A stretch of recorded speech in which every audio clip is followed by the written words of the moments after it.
So we are back now. I hope everyone is still with me or with us here. And I hope you can actually see the screen now. Is that correct? Kim, We're sorted. Confirm? Fantastic, lovely. So as you can see, that's probably a bit my journey with this whole quarantine thing and with this technology that is moving to everything virtual, all the conferences.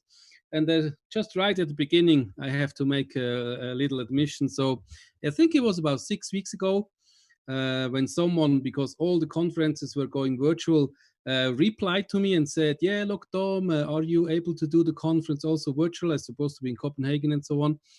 And I said, yes, of course, I can try. I need to beef up my home equipment for that matter, but I will try.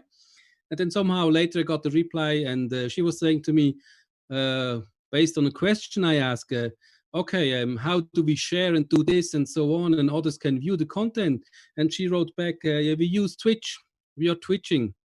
And to my surprise, as I thought, that's probably a spell correction error. She meant Twitter, because I never heard of Twitch before. So at what level of technology I'm currently, and to all the people out there who think they know everything, probably it's not the case. So I'm glad I'm here with you today.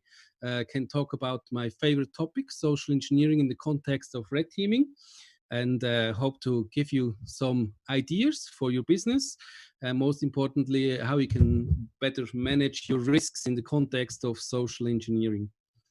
I say just at the beginning, you saw, this little graphic down there, which probably would be the dream of every social engineer, if you can impose those settings on everyone involved in social engineering. So, read all believing or hold back mode, etc. Of course, that's not possible. I think the biggest risk come actually with humans and with human interaction.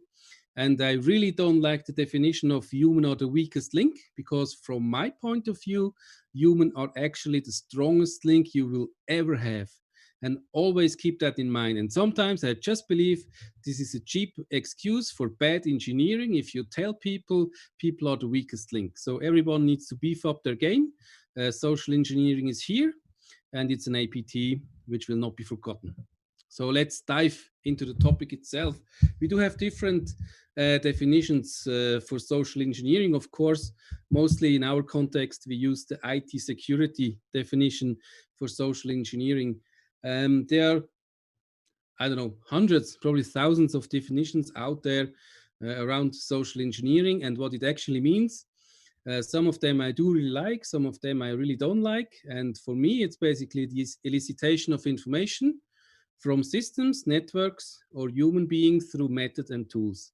So for me, the information I'm obtaining, and keep in mind, information is an asset, or data is an asset as such, and also the smallest information is an asset, that every bit counts.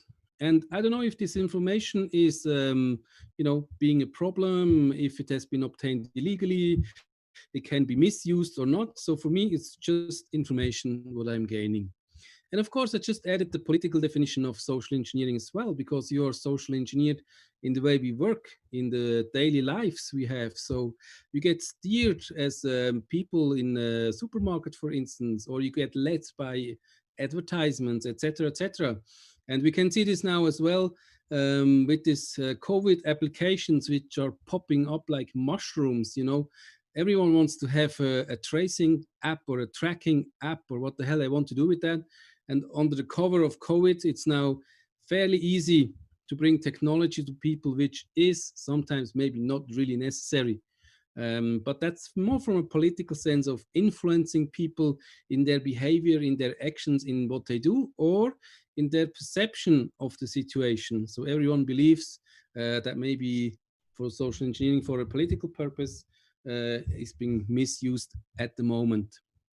Down on the right-hand side, you see a little crowbar or chamois. I think it's been defined or used in the UK. So social engineering is all about finding that little point, that angle point you can set on. And it can be found in many different areas or ways of people. So that's what social engineers actually do. Now, I want to talk to you about what maybe is in your context more important for the red teaming side of things is the attack vectors. So what attack vectors are you using and what attack vectors are out there? Here, I just made a little summary of some common attack vectors. So it's, if you look at the pictures from bottom left to the top right, it's maybe the standard attack vectors to the highly targeted attack vectors. So we do have, of course, normal phishing. We have spear phishing, which is a bit more targeted, and then we have whaling attacks. We have on there as well eavesdropping, for instance. We have tailgating, baiting, the use of authority as a means for social engineering, impersonation, dumpster diving, shoulder surfing, and many, many, many more. I did also develop this icon pack to actually talk to my clients and with them about what's their goal of the social engineering attack or maybe the red teaming attack. So it needs to be crystal clear, especially in the corporate world where I am working. What are you going to do and why are you going to do? What are the risks associated with your tasks and what's the goal of your tasks? So I think that has become quite clear in the last 25 years I've been working within this area of information security. That's the most important point. You need to learn to speak the business language. It's not enough you talking about your technical capabilities or what you can actually do or about the tools. You need to talk about risk. And I think especially today, where risk tolerance is quite to zero. So companies and corporations are not, will not allow any risks encompassing, let's say, pen testing and other engagements of this sort within their infrastructure. So you need to find ways around that, or maybe do different testing so you can prove the same thing, but also always keeping in mind what's the reason and what's the purpose of your testing and of your social engineering engagements, of course. On the top right, I'm showing you very quickly. I actually also have planned to give out you some files, which is then the complete information about these attack vectors and their definitions. On the top right, you see advanced, highly targeted attack vector. So we do have made, and that's custom made by us, we do have a combination of what has been used in family therapy and some other items. And we do then actually mark a target or collect information about a specific target. But it's not the standard information you can find online. So where is this person connected? Where is this person living? Or where is it working? What certification does this person have? It's about the emotional relations the person have, which then also in due course can, of course, be used as attack vectors. So as you can see on this picture, it's a very simplistic view of actually what we do with this called SER maps, social and emotional response maps. It's the target person is in the middle, that's Chris, which is 45.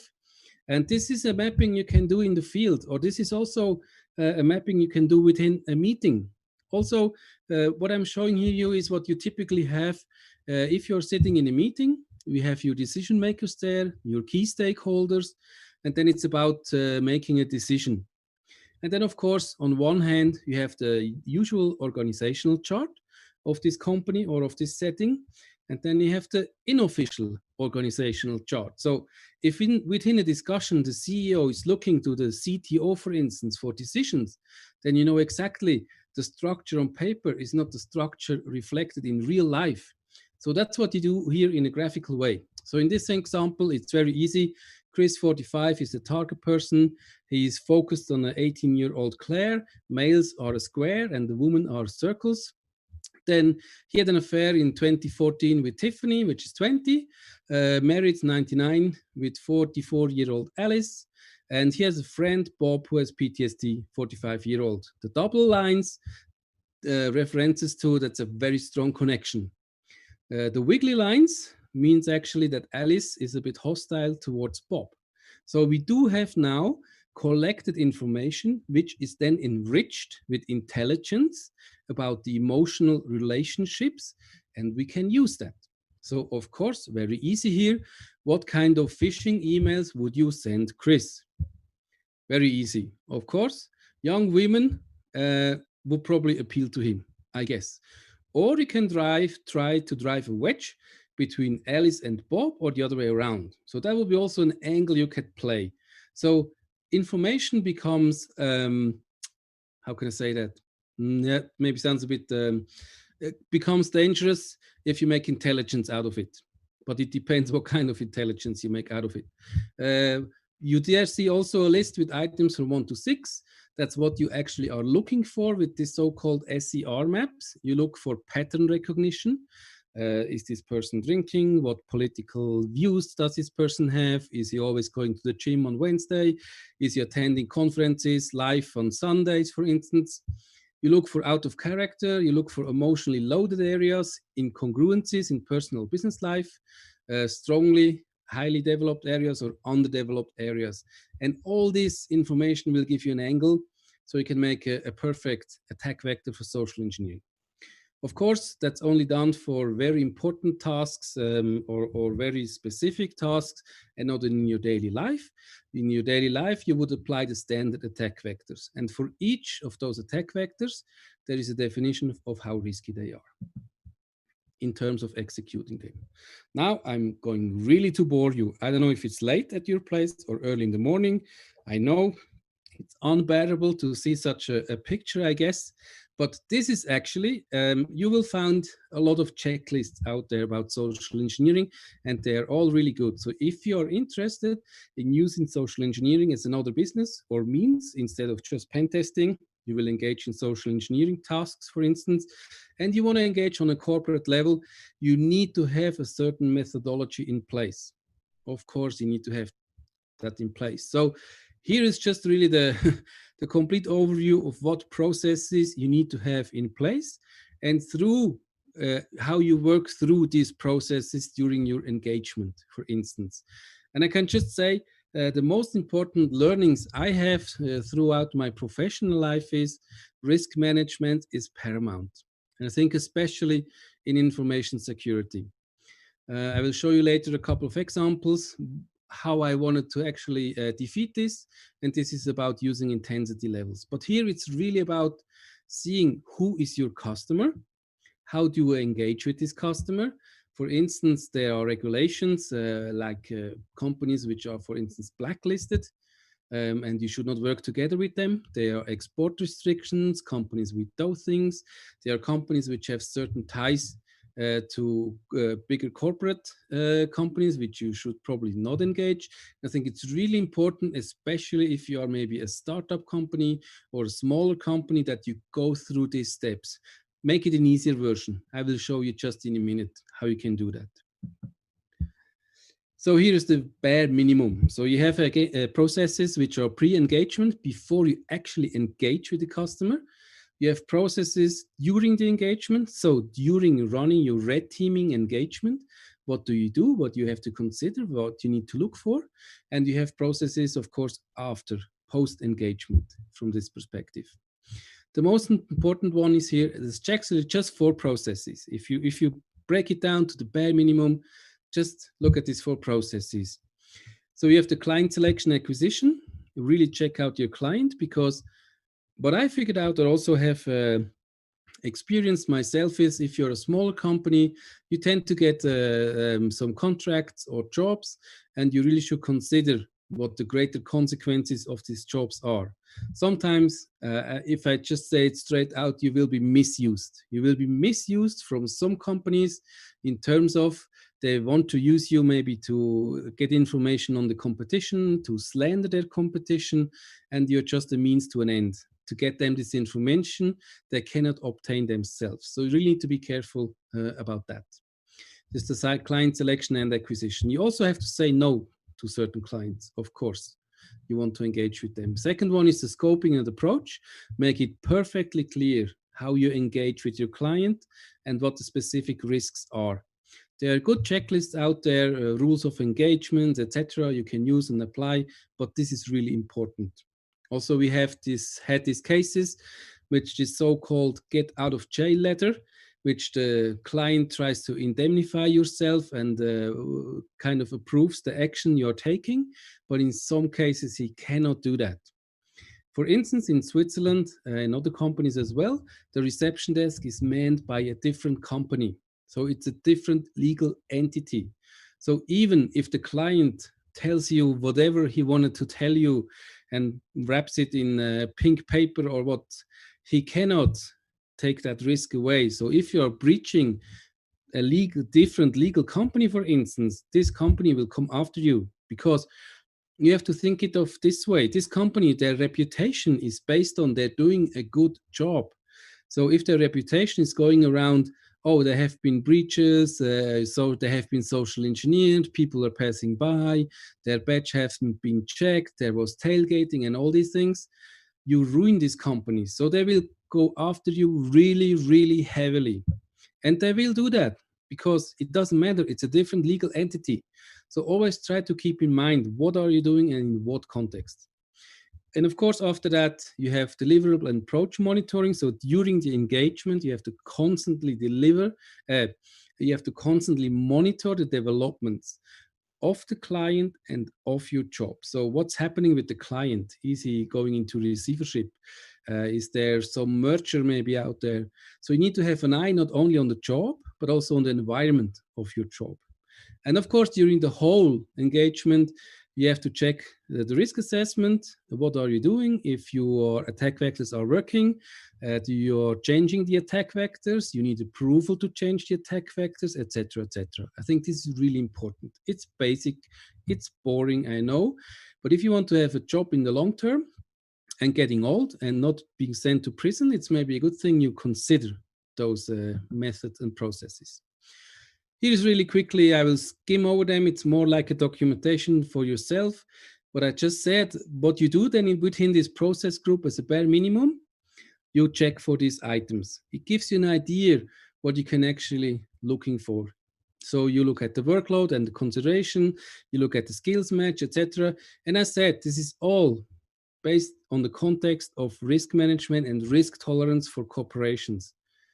They don't tolerate if you send something which doesn't have the skills. You will have big discussion. Also, they don't tolerate if you're accepting a big job and then you say, I don't have the resources, etc., etc. It's more about management, of course, than maybe just attack vector development. Well, we will cover this just after this section. Scoping approach selection is the same thing. This will just give you an idea about how you develop it and how you control it. And of course, these are different people. So you have people for the execution, which are executing your attack vectors, which are doing the social engineering tasks. You might have a project manager and a client representative, and also you have your management. And all of them play an essential part in having a successful social engineering or red teaming attack. This is the last process from this group. So we can now proceed to the more interesting bits, I guess. So now I wanted to look with you at the attack vector development. How do you develop an attack vector? I think the basic for this attack vector development is you wanted to develop your attack vectors. You are creating a database of them, hopefully, and you can reuse them at your next engagement. Or also, what is really crucial at the corporate level, if you do some testing within one country, you do have to do the same testing in the other country, or you do have to do the same testing if you are coming back a year later. So you need to know, how did I have done this test? What were the results? Were there any changes? And you have to test in the same way. Otherwise, the results are not comparable. So that's the most important part about attack vectors, documenting the attack vectors and having them ready. So we can reuse them and always apply the same methodology, not of course to get the same results, but to get the same setting for the testing, correct? So on this little graphic, you see how you actually start with an attack vector at a very high level. That's like a 20,000 foot view. It's information collection, of course. You collect information. You can decide either you buy the information of the market or you create the information yourselves. You are collecting information yourselves. Then for some of the things are maybe just, you know, you can always cut out some steps which are not important to you. this has just become quite extensive because we had to cover so many risks and we had to do so many engagements. So that's basically a dump of the experience we made, which became important. Buying is rather a passive process, and if you're making information, it's passive or could be active. It depends. And then, of course, you can use different means for this information collection: signal intelligence, OS intelligence, etc., etc. The information, of course, you document, and then very important, either it's fact-based documentation or intelligence-based. What do I mean by that? So fact-based is if you take the information and document it. Intelligence-based information is basically information which then has been enriched by a person, maybe a psychologist, who makes a statement about person XYZ has these attributes or is reacting to this, or maybe has these problems, etc. So that's intelligence-based information.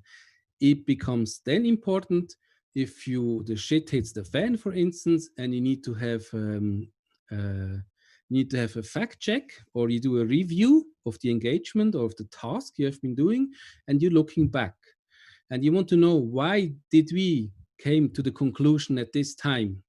And then you know, it was fact-based. Back then, we had an interpretation of the situation or of the data like this, and that's how we came about it. So that's only for very specific purposes. Then you develop the attack vector. You select it based on the time you have, based on the success factors you have, etc. And then you go into the approach. So of course, attack vectors made for Christmas or COVID doesn't work when COVID is over or something else is coming, or if it's Easter, then you're a long way from Christmas phishing emails, for instance. And then you exploit, of course. Further down the line, when you go into the process of the attack vector itself, you decide the type of attack vector. Is it person-based, physical, sending someone in, talking someone, or is it technology-based cyber? Then in the middle, the next box is basically the principle. What is your attack vector based on?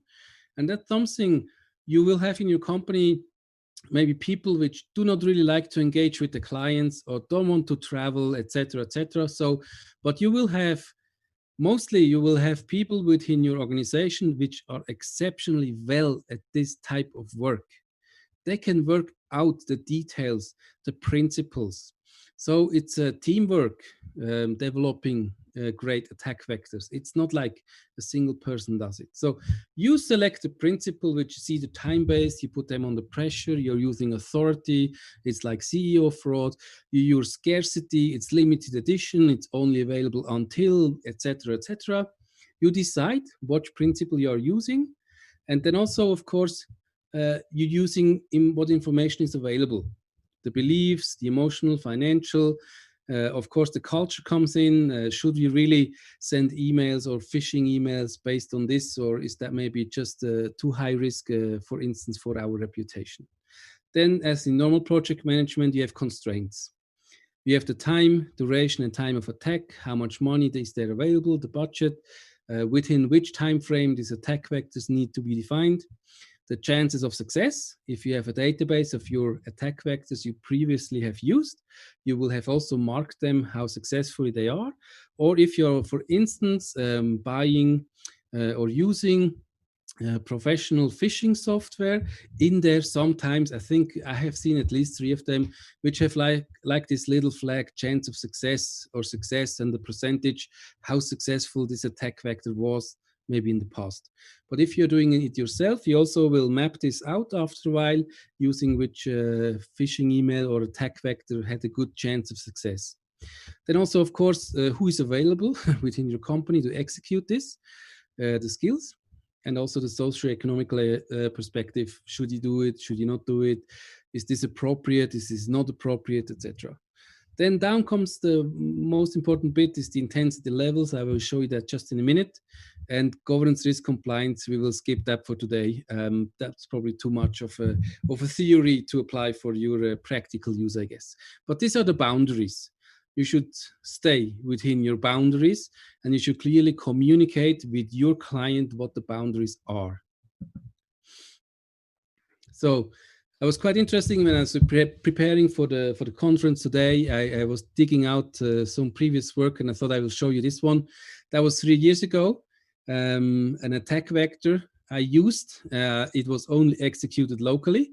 Today would be absolutely impossible to use that one. And also we haven't been using it because it was too high in the intensity level. So this attack vector was basically a clipboard, as you can see. It was used with sticky tape to a wall in the bathroom. And the letter says, it's actually a copy of the World Health Organization. It's about hand washing. quite macabre for today's means. So, and it was basically, we contaminated the bathroom stall doors with UV powder, and also, of course, the taps. And then there was a little hint with this UV lamp. You can then check basically if your hands are clear or not, and if you want to wash them. And really the idea was basically, it was baiting, and baiting was done by, okay, we wanted to go make them click on this link, which is here, log in. And of course, the basic means was to confuse them and maybe scare them a little bit. That's also why we kind of then didn't use that attack vector. Although with the people I tried it, it worked fantastically. So here you see a picture with the UV lamp actually then highlighting your hand. And of course, everybody's hand would light up under the UV light, because everyone was using the toilet room stall doors, the knobs, right? Because the knobs we prepared. I will show you that on the next picture. So here you see the letter again, this patch thingies, then the UV lamp for testing, a little pencil, and here the UV fluids. It's actually based on a kit for testing how viruses spread. And this is ink, UV ink, and this is the UV powder. So that's the whole setup of this attack vector. And of course, here you think, yeah, it's great. It works great, as a matter of fact, but it's just too risky. You can freak out people, you can, get them into a tantrum, whatever. So we disposed of that one. But just that one would be you would be totally insane if you would launch something like this today, because I mean, of course, success rate would be quite high, but at what price, right? So let's go further. Intensity levels. And since I'm here and being able talking to you and actually having quite fun with that, I have to say I always was lucky so far, but also I was always quite careful in executing my tasks, in executing the projects I did. And I was working in many places around the world. I was in Australia for a couple of years, in China as well, the US. And there were situations which you really need to think of, what are you doing and what are the risks? And it really depends on your experience, or maybe on the experience of your team or your team leader, in which tasks you engage. And there is, and you will see tasks which might not appear right. So stay away from this, because you might want to keep your security clearance, or you might want to get one in the future, or you want just to be having the freedom of working from home and not from another place. Here we just made a little chart, basically like a traffic light chart, where we have each attack vector listed in terms of what it means for risk management. Of course, green is good, orange is somewhat good if you have to, red you should stay away from, and black ones, don't do them. It's not worth the risk. It's totally unnecessary in a corporate setting. It's maybe for curiosity or some other things there. So you actually take each attack vector and you rate it against these intensity levels. And then also you discuss this with your client. I did have clients when I was doing phishing initiatives, for instance, where I did have to apply this table, because we did phishing, couple of thousand people all around the world, etc., etc. We figured out some interesting connections. We figured out, for instance, they had developers in Thailand. And when we discussed the phishing emails and the reporting and the geolocation of opening of the phishing emails, of course, we figured out, there's someone opened the email in Thailand. And then we looked, okay, what is it? Where is it? How could that be? Was it forwarded, etc.? We don't have any staff in Thailand. But then all of a sudden, the CIO raised his hand and said, I have a developer down there. And that was an interesting discussion to have. So I think it's important always to make sure you look at the intensity levels and what do they mean, and benchmark yourself or your company or the job you are doing against some kind of ethics, whatever it is. So what do I mean? Here is the chart with the risk appetite or the possible consequences. It's very easy. If it's legal, non-invasive, also in green, just go, no approval necessary. Simple, local or national, just go and do it. If you are preserving a person or a company's integrity, then it's also okay. But if you're maybe compromising a person's integrity in the work you do, because maybe you're fishing and say, yeah, this person clicked first and those guys in South America are always the worst or whatever, be very careful what you're doing there.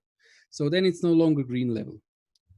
Orange level is maybe your attack vector is invasive, intrusive, medium complexity, it's a well-known corporation, ethically questionable, or it's a misdemeanor.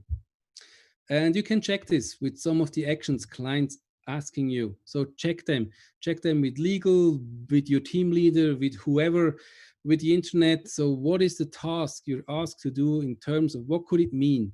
And always in information security, if you look how people get charged, it's always some kind of strange law with the Telecommunication Act and whatever, and it can be really bad. So for instance, especially maybe younger ones which are entering into social engineering tactics or work, they think, okay, like I build now my own identity, do now like a documentation and maybe make, just change a picture of a driving license or so on.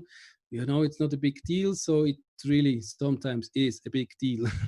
So it's falsification of documents, and that can be a felony, or it's no longer a misdemeanor. So always be very careful in what you are engaging, because from a business perspective and a personal perspective, it's not worth it. I use this table to discuss what the client wants. He wants to have a phishing email done. He wants to have maybe penetration testing done with exploiting, and maybe some social engineering on a personal basis, like trying to obtain additional information. I always use this table and say, look, what you are asking me is orange. I can do it. Or if I have a task which is maybe orange on the border to red, I just deny. I say, sorry, I can't do it. I do outsource it. You have to go to another company, or I am using another company to execute orange tasks for me because I want to stay in the green. It really depends. It's a management question. So just checking the time, probably have to speed up a bit here. Let's see what I have else for you. You will get these slides. I think you will get the videos, all that stuff, of course. And then I'll just quickly show you what else is there from a social engineering perspective, what you're actually looking for with a practical background. So there, I just have knowledge of a certain report from a team, Duplicity, with Olivia Dunham and Chuck Finley. They were at DEFCON 22, had assigned a target, and actually went to the conference. A part of SCCTF, social engineering capture the flag, is you capture the flag, but from a social engineering perspective. So here you can see a little view of what these flags are. And as I said in the beginning, all information is relevant. Even the smallest bit of information is relevant. As with other tools you have in your network, like you did have maybe an intrusion from an IP address or a connection from an IP address. 3 months later, you have another one. I have forgotten what I had for lunch yesterday. So people are fallible, systems not. So with social engineering, it's the same. You collect all this information. If I have given out my phone number maybe today and giving out my postcode next week, I will totally not correlate this. So that's what social engineering is doing in the background as well. So you're collecting these flags, that's from the report, but then also you decide what this information means. And we as a team then, I was with a fantastic woman in information security back then, teaming up with her, and it was just great. We had a fantastic time. We came up with this little scheme here. So we do have notable events, which is like, okay, you could do something out of it, but it's maybe not per such a risk. Then we had an attack vector, a real attack vector defined, if the information could be actually executed and used. And also we found, of course, disastrous information or bits of information. Then the whole report was basically based on of this information, which is actually fantastic. So my blackout bar just moved down. Fantastic. Lovely. I love that. But it's 6 years ago. So we then had information and actually looked at it. We discovered it. What is the issue with it? What is the impact with it? And how can you mitigate it? So we did this with all the information we could find. And we did actually compile over 100 pages report on what could be found just from public information without actively hacking or entering the customer systems. Information is everywhere. I just mentioned that. So we could use information from oversharing on Foursquare. Based on this information, we could see the type of operating system used, the type of hardware which has been used. Then on client event, there were pictures shared. We could identify how their badge looks. That's with a low res. I have a high res picture of that one. So we could actually would be able to reprint their badge, which brought us through the first area, I guess. Then we found, of course, all kinds of social media pictures. We would then correlate with the people which have taken them or which people are on this picture, which then subsequently also could be used as an attack vector for further exploitation, I guess. So information is everywhere. Oversharing is a big problem. If information becomes a risk or not, that depends to be determined. But I think as a social engineer, it's our tasks to find these vulnerabilities of people or through people, and then also highlight them to the business, improve security, improve the security posture of the business. And I think definitely now, today, where the world has become really complicated, I do think we need to help each other and everyone. With all this phishing emails going around now, COVID, with all these applications, people are for the first time being online, maybe work from home, etc., etc. I think that was my little contribution for the Isolation Con. Fantastic event. So I thank you really much for this one.